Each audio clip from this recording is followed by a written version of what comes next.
Leto 2021 je mednarodno leto sadja in zelenjave.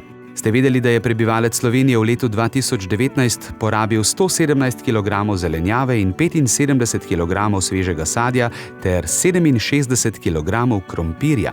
Da imamo v Sloveniji 32 avtohtonih ter 17 tradicionalnih sort sadja in zelenjave ter 4 domače sorte krompirja. S sadjem in zelenjavo bo povezano tudi letošnje leto.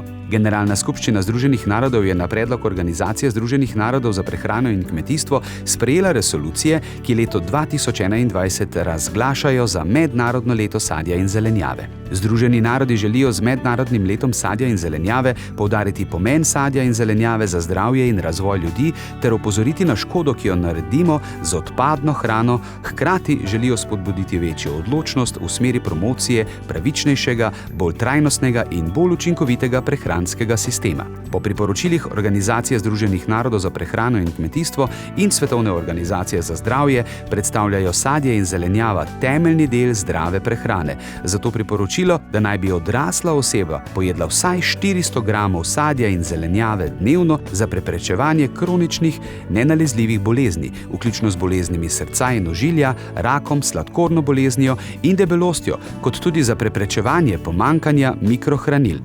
Leto 2021 bo zato v znamenju številnih promocijskih aktivnosti in ozaveščanja potrošnikov o pomenu uživanja sadja in zelenjave v vsakodnevni prehrani, prehranski varnosti in prehranski samooskrbi ter doseganju ciljev trajnostnega razvoja iz agende za trajnostni razvoj do leta 2030.